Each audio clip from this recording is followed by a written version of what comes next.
Hello and congratulations on getting access to this video course on Facebook retargeting. Okay, so this is video number 1, which is the introduction and getting started.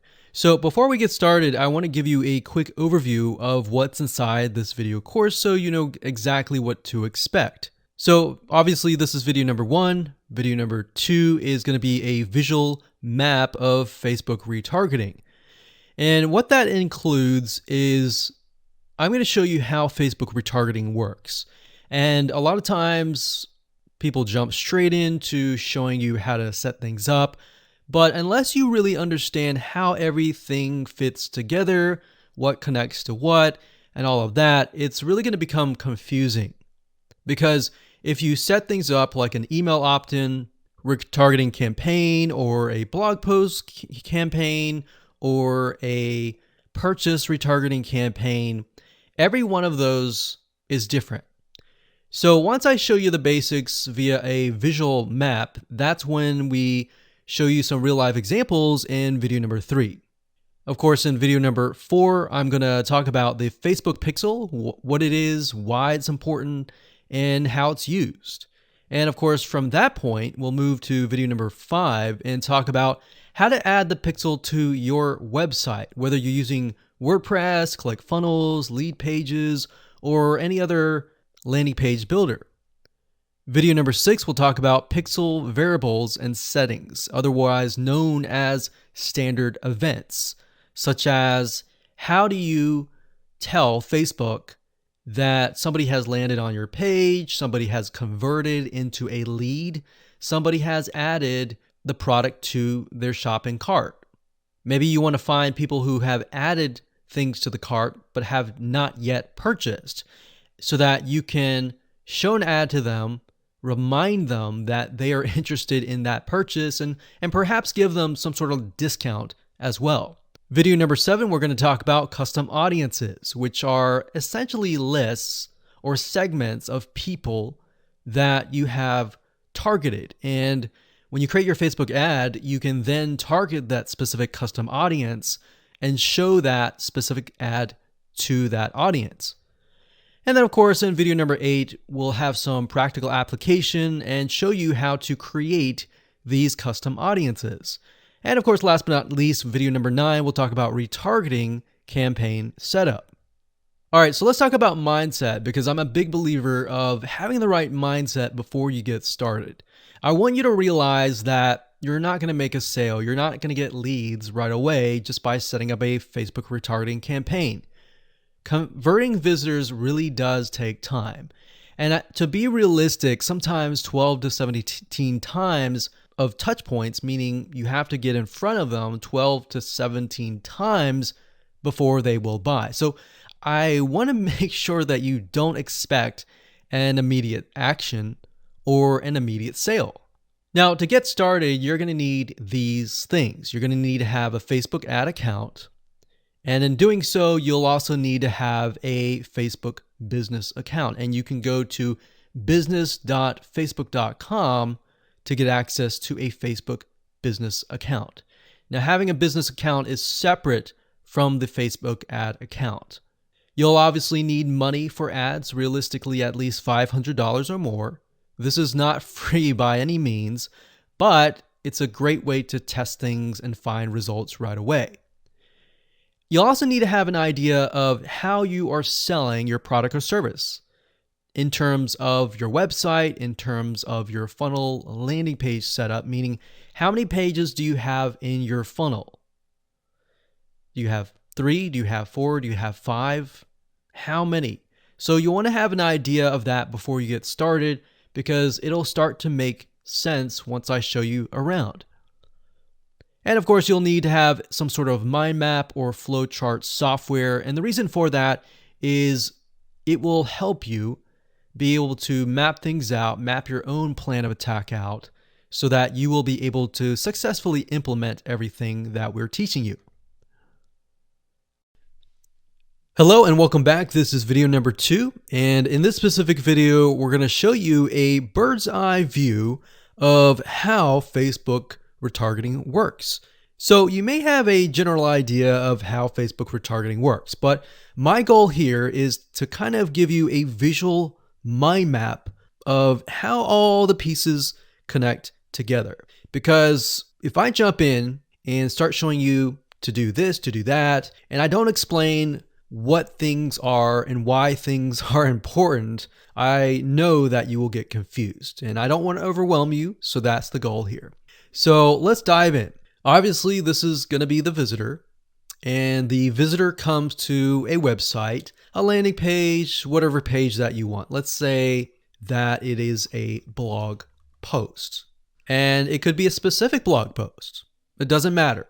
So they visit this blog post, and on the blog post, in order for us to know that they visited the blog post, there's going to need to be a piece of code. And that piece of code is called a Facebook pixel. Now, I'm not going to talk about that right now, but all you need to know is that the Facebook pixel tracks them. I'm going to talk briefly about the Facebook pixel later on because it can get kind of technical. So all you need to know right now is a piece of code that tracks them.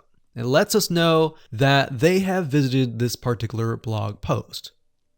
Now, bear in mind that if you want to learn how to set things up with different scenarios, what do you do with an opt-in page? Or what do you do when you're trying to get somebody to fill out a form? Or what do you do when you're trying to sell a product? Well, I'm going to talk about different real-life examples in the next video. All right, so just keep that in mind. Let's just talk about the basics.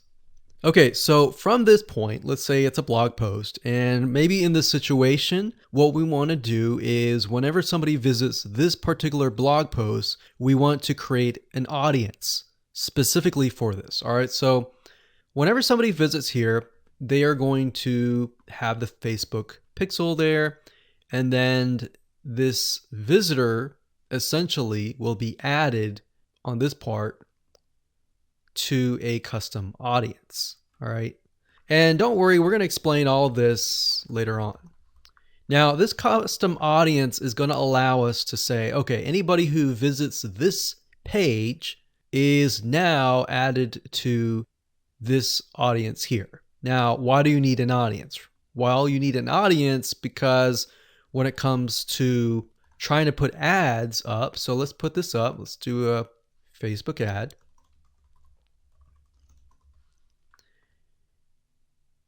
We have to find a way to show this ad to this audience. So obviously from the custom audience here in the Facebook ad here, directionally, we are going to show the Facebook ad to anyone who visited this blog post. So this is a very, very basic Facebook retargeting.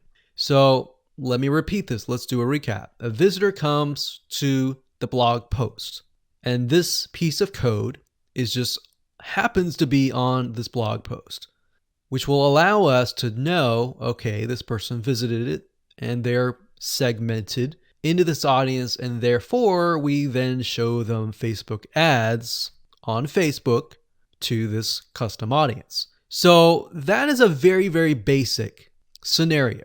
Now, it can get a little bit more tedious if you add more things like email opt-ins or everything else like that.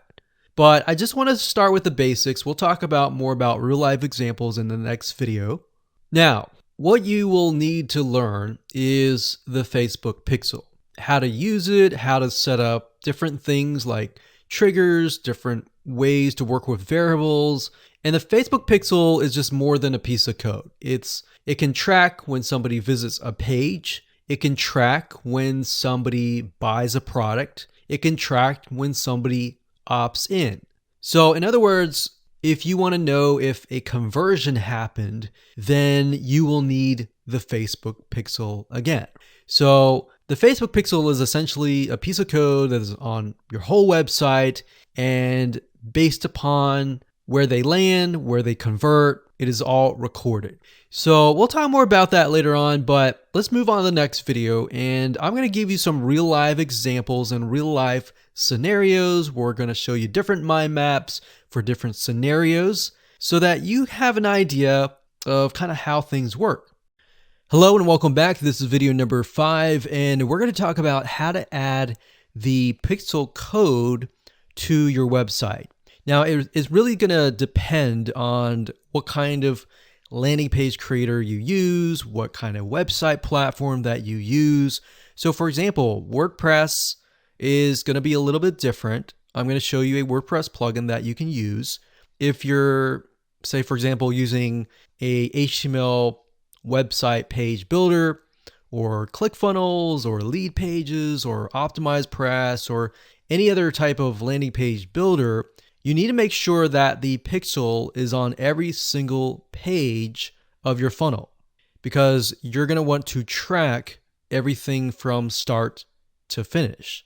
Or you just want to put the pixel code on the pages that you want to track. For example, the pages where they initially visit, the pages where they convert, the pages where they don't convert, and so forth, so that you're able to kind of get a bigger bird's eye view of what is happening, what people are visiting, what people are not, and all that.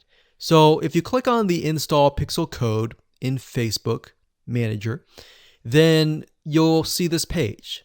Now, like I said, it can change, but basically what you need to do is it says locate the header code for your website. So what you're going to look for is the head tags, and you're going to put the pixel code within these tags.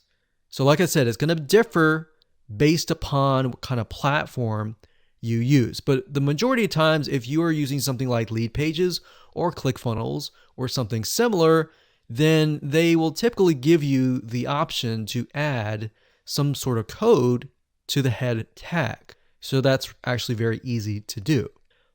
Now, when it comes to something like WordPress, you will want to add this code to a plugin. You could do that, or you could add it to the header.php template of your WordPress theme. So I'm going to show you different options that you can take, 2 different options for a WordPress site. But of course, if you're not familiar and this is a little bit overwhelming, you can always get a web developer to do this for you. It's really not hard to do once you understand the concept. So now let's talk about the WordPress plugin that we highly recommend that you use. We actually use this on a lot of our WordPress sites, and it's a free plugin.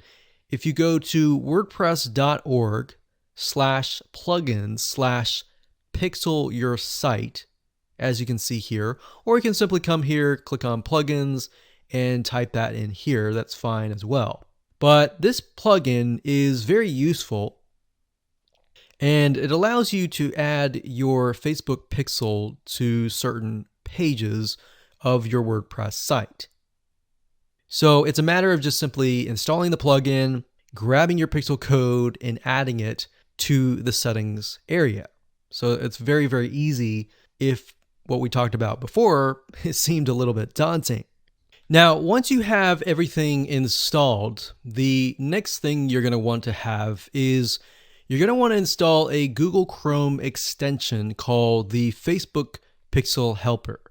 And the reason why you want to install this is because you want to make sure that the web pages that you're inserting into Facebook actually have the Facebook pixel.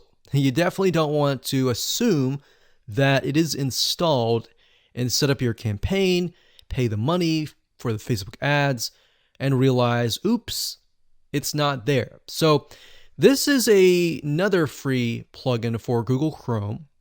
And if you're using other things like Safari or Firefox, you can probably go and Google Facebook Pixel Firefox or Facebook Pixel Safari. But for Google Chrome, this is what we use.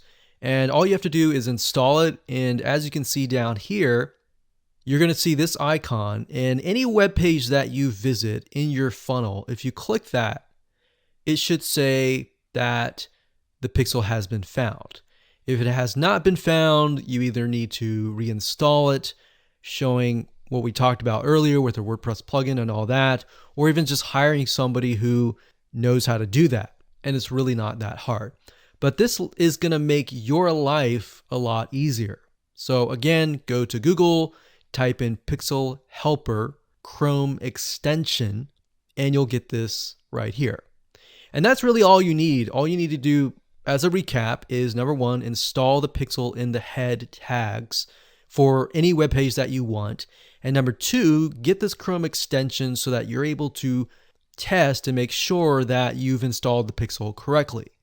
So now that you understand how to add the pixel to your website, your WordPress site, or your landing page builder, let's move on to the next video and let's talk about the Facebook pixel variables and the different settings of the pixel itself so that you're able to track, you're able to see what is converting and all that.